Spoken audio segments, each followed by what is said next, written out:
Bonjour, bienvenue dans une autre capsule de français. As-tu déjà eu la tête dans les nuages? Évidemment, tu n'avais pas vraiment la tête dans le ciel. C'est ce qu'on appelle une figure de style, plus précisément une expression imagée.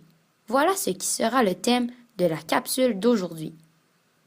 Une figure de style est un procédé d'expression qui s'écarte de l'usage ordinaire de la langue et donne une expressivité particulière et un caractère figuré à ce qu'on dit ou écrit.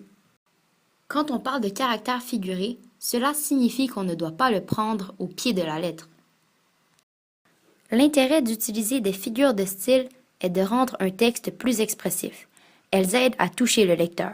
On en trouve dans tous les types de textes, mais surtout dans les textes littéraires et poétiques, comme Le Petit Prince d'Antoine de Saint-Exupéry.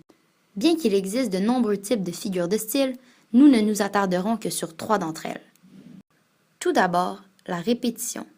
Elle reprend un même mot ou une même expression dans la même phrase. Dans la phrase suivante, peux-tu repérer l'élément qui se répète? Or, mon petit bonhomme ne me semblait ni égaré, ni mort de fatigue, ni mort de faim, ni mort de soif, ni mort de peur.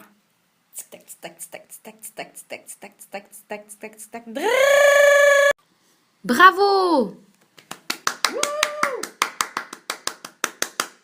L'élément répété est ni mort de. Ouais, bravo! Une autre figure de style, la comparaison. C'est l'une des figures de style les plus fréquentes. Comme son nom l'indique, elle sert à comparer 2 éléments entre eux. Pour la repérer facilement, on garde l'œil ouvert.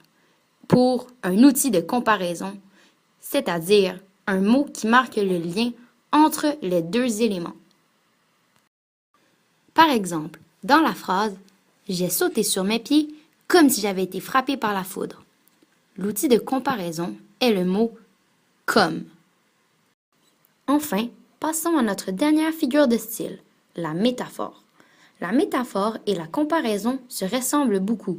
Ce qui les distingue est l'utilisation d'un outil de comparaison. Voici une métaphore. J'étais bien plus isolé qu'un naufragé sur un radeau au milieu de l'océan.